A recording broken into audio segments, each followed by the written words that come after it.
अस्सलाम वालेकुम प्यारे दोस्तों। चाहे वो दुनिया की कामयाबी हो या फिर आखिरत की, जो हमारा सबसे बड़ा दुश्मन है वो है हमारा नफ्स। हमारा नफ्स हमें कोई काम करने नहीं देता। हमारा नफ्स हमें नमाज पढ़ने से रोकता है। हमारा नफ्स हमें पढ़ाई करने से रोकता है। हमारा नफ्स हमसे वो चीज़ करवाता है जो हमें फेलियर एंड डार्कनेस की तरफ ले जाती है। पढ़ाई ना करना, पॉर्न देखना, टॉक्सिक रिलेशनशिप में रहना, जंक फूड खाना, ज़्यादा फ़ोन यूज़ करना, मूवीज़ देखना और बहुत तरह से प्रोक्रेस्टिनेट करना और टाइम बर्बाद करना, इसमें हमारे नफ्स ने पीएचडी किया हुआ है। तो आज की वीडियो में मैं आपको यही बताने वाला हूं कि कैसे आप अपने नफ्स पर काबू पा सकते हो। मैं आपको ये 11 रूल्स बताऊंगा जिससे कि आप अपने नफ्स को कंट्रोल कर सकते हो और दुनिया और आखिरत की कामयाबी हासिल कर सकते हो और वो सारी चीज़ अचीव कर सकते हो जो चीज़ आप पाना चाहते हो। वीडियो शुरू करने से पहले कमेंट में इंशाअल्लाह लिख कर नियत कर लीजिए ताकि जो चीज़ मैं आपको बताने वाला हूं वो चीज़ आप अपनी लाइफ में इंप्लीमेंट कर लें और शैतान आपको कामयाबी हासिल करने से नहीं रोक पाए। तो चलिए वीडियो को शुरू करते हैं। ये पॉइंट जो मैं आपको बताने वाला हूं ये चीज़ मैं जॉन मेडिना की बुक ब्रेन रूल से बताऊंगा। Rule number 1, exercise boost brain power. Author दो लोगों से मिले, जिम और फ्रैंक। इन दोनों की एज मिड 80s में थी। जिम व्हील चेयर में अपना टाइम गुजारते थे, बिना बात के रोने लगते थे, दीवार को घूरते रहते थे, बहुत कुछ भूल भी जाते थे। इन शॉर्ट बस अपने मरने का इंतजार कर रहे थे। लेकिन फ्रैंक इसके बिल्कुल अपोजिट थे। वह 80 के होने के बावजूद 80 के लगते नहीं थे। वह बहुत ही एक्टिव थे और अपनी लाइफ को एंजॉय कर रहे थे। अब ऑब्वियसली फ्रैंक एक्सरसाइज करते थे, लेकिन रिसर्चर यह जानना चाहते थे कि क्या एक्चुअल में एक्सरसाइज की वजह से ही इनकी मेमोरी बेटर थी और कम बीमारियां थी या फिर कोई और रीज़न था। सवाल यह था कि यह सिर्फ एक ही ह्यूमन ऑब्जर्वेशन थी जिसमें गलतियां हो सकती थी या एक्सपेरिमेंट से इसे प्रूफ किया जा सकता था। इसीलिए रिसर्चर ने काफ़ी सारे एक्सपेरिमेंट करने का स्टार्ट किया और हर एक्सपेरिमेंट में यह निकला कि जो लोग एक्सरसाइज करते हैं वह मेमोरी में, स्पेशल थिंकिंग में काफ़ी बेटर परफॉर्म करते हैं उन लोगों से जिनकी लाइफस्टाइल नॉर्मल है, यानी जो बस बैठे रहते हैं और कोई एक्सरसाइज नहीं करते। जॉन बोलते हैं यह इसीलिए है कि हमारा ब्रेन बनाया गया था एक ऐसी बॉडी के साथ जो 1000 साल पहले 12 मील्स पर डे चलती थी और इसीलिए हमारा ब्रेन ज़्यादा बेटर भी तब परफॉर्म करता था जब हम एरोबिक एक्सरसाइज करते हैं, यानी जिसमें हमारा हार्ट रेट इंक्रीज होता है। या इसीलिए होता है क्योंकि एक्सरसाइज से ब्रेन में ब्लड पहुंचता है जिससे ब्रेन को एनर्जी और ग्लूकोज मिलता है जो ब्रेन से जहरीले इलेक्ट्रॉनिक्स को निकाल लेता है। इससे पूरे कंसेप्ट पर एक बुक लिखी जा चुकी है जिसका नाम है spark, the revolutionary new science of exercise and the brain. Next brain rule आता है number 2, every brain weird differently. Michael Jordan जो कि वर्ल्ड के बेस्ट बास्केटबॉल प्लेयर रहे हैं, उन्होंने 1994 में बास्केटबॉल छोड़कर बेसबॉल ज्वाइन कर ली थी और जॉर्डन के एक के बाद एक हार का सामना करना पड़ रहा था। उनसे आउटफील्ड में 11 गलतियां हुई और उस सीज़न में सबसे कम स्कोर किया। कई लोगों को यह समझ नहीं आ रहा था कि ऐसा क्यों हुआ, क्योंकि बेसबॉल और बास्केटबॉल में काफ़ी स्किल्स मैच करती थी। रिसर्चर्स कहते हैं यह इसीलिए हुआ क्योंकि जो भी चीज़ हम अपनी बॉडी के साथ करते हैं, फिजिकली करते हैं, उसके अकॉर्डिंग हमारे ब्रेन की वायरिंग चेंज होती है।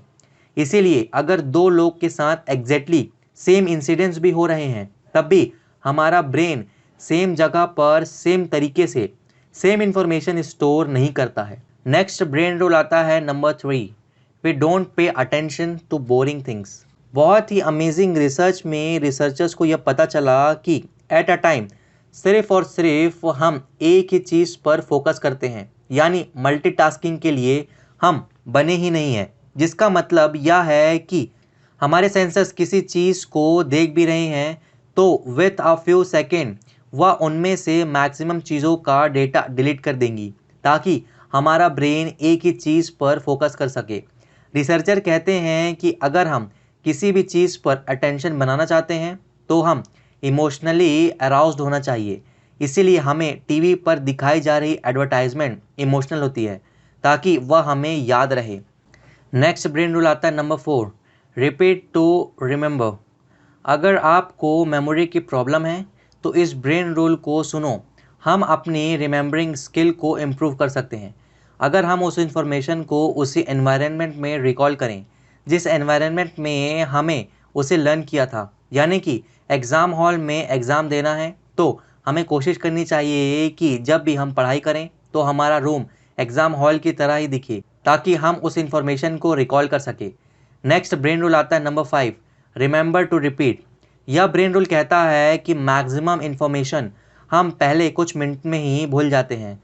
लॉन्ग टर्म मेमोरी हिप्पोकैम्पस और कॉर्टेक्स की कम्युनिकेशन से बनती है। यानी हमें लॉन्ग टर्म तक चीज़ें याद रखनी है तो हमें उस इंफॉर्मेशन से रिलेटेड और भी चीज़ें याद करनी चाहिए और उसके साथ ही हमें इस इंफॉर्मेशन को इक्वल टाइम के बाद रिवाइज करते रहना चाहिए। नेक्स्ट ब्रेन रूल आता है number 6, sleep well think well. आपको तो पता नहीं बट मुझे मिसकंसेप्शन था कि सोना एक बहुत ही बड़ा टाइम वेस्ट है। जितना ज़्यादा नंबर्स आज मैं स्टडी को दूंगा उतना ज़्यादा मैं अचीव कर पाऊंगा और मैं बहुत कोशिश भी करता था कि मैं कम से कम सोया करूं। इसीलिए मैं हमेशा थका सा और रिएक्टिव स्टेट में रहता था। बट ऑब्वियसली साइंस प्रूव कर चुकी है और जितना हम कम स्लीप लेंगे उतना ही ज़्यादा नेगेटिव कॉन्सिक्वेंसेस हमें फेस करना पड़ेगा।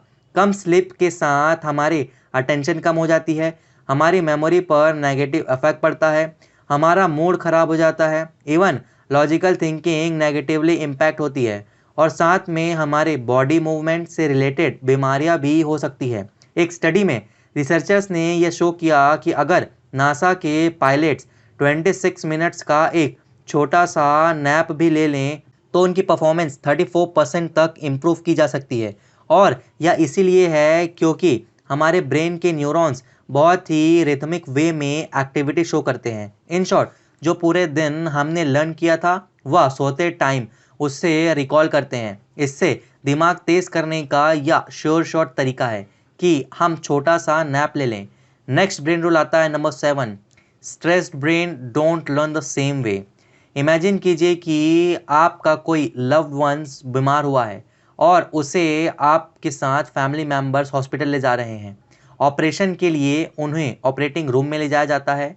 आप ऑपरेशन रूम के बाहर वेट कर रहे हैं और वहां पर आपको एक सवाल पूछा जाता है कि क्या आप 86,51,277 को 2 से मल्टीप्लाई कर सकते हो, वो भी विद इन 5 सेकेंड्स।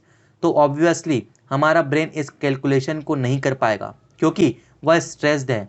और ये ब्रेन रूल भी यही कहता है कि जनरली ब्रेन की परफॉर्मेंस डिक्रीज हो जाती है।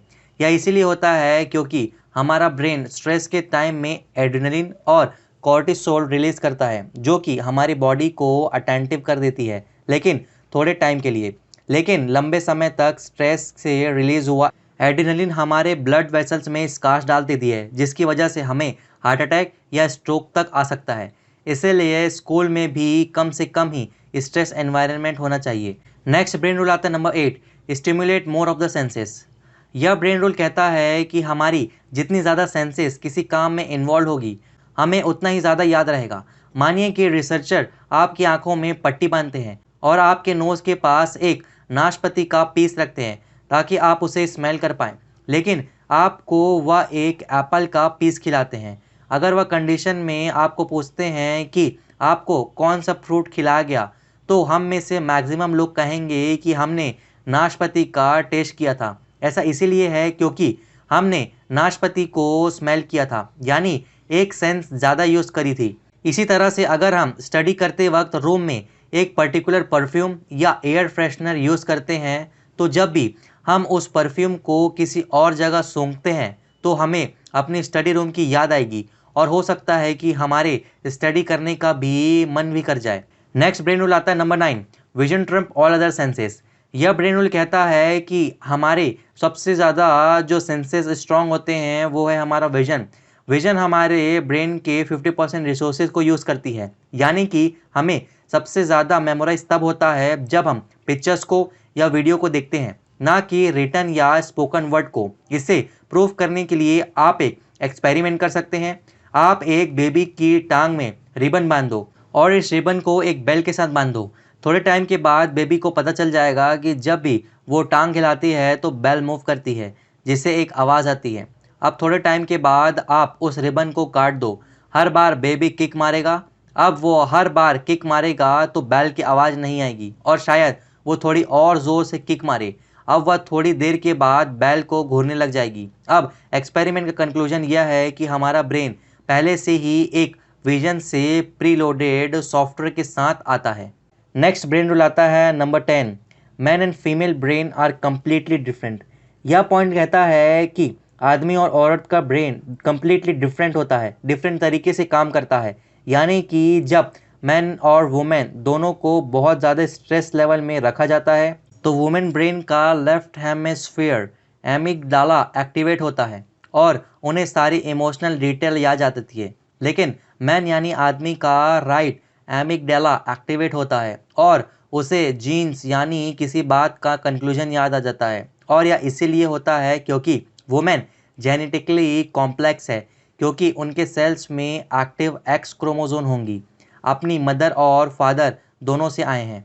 लेकिन आदमी का एक्स क्रोमोसोम अब अपनी माँ से आया है और वाई क्रोमोसोम में 100 से भी कम जीन अवेलेबल है। इसीलिए मैन और वुमेन सेम को डिफरेंट तरीके से सोचते हैं।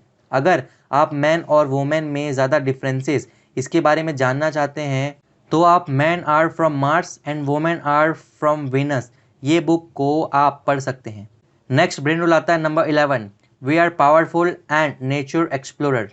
यह ब्रेन रूल कहता है कि ह्यूमन माइंड एक्चुअल में क्यूरियस माइंड है। ऐसा हम इसीलिए कह सकते हैं क्योंकि जब हम पैदा हुए थे तो हमें पहले से ही प्री प्रोग्राम थे और हर चीज़ जानना चाहते थे। छोटे बच्चे सवाल पर सवाल पूछते रहते हैं। इसका मतलब यह है कि हमारी बेस्ट लर्निंग एक्टिव लर्निंग के साथ होती है, यानी एक्चुअल में चीज़ें के साथ एक्सपेरिमेंट करके, उसमें से गलतियां करके और फिर कंक्लूजन पाके। नाउ ये तो कुछ टिप्स मैंने आपको दिए हैं जो आप यूज़ कर सकते हैं अपने ब्रेन को ट्रेन करने के लिए। आप अपने ब्रेन को कंट्रोल कर लीजिए, आपका नफ्स अपने आप काबू में आ जाएगा। तो प्यारे दोस्तों, अगर आपको ये वीडियो पसंद आई है तो वीडियो को लाइक कर दीजिएगा एंड अगर न्यू हैं तो सब्सक्राइब कर लीजिएगा ताकि इसी तरीके की अमेजिंग वीडियोस आपको मिलते रहे। आपने मुझे इतना समय दिया उसके लिए थैंक यू वेरी मच। मिलते हैं फिर एक नई वीडियो में, तब तक के लिए अल्लाह हाफिज़।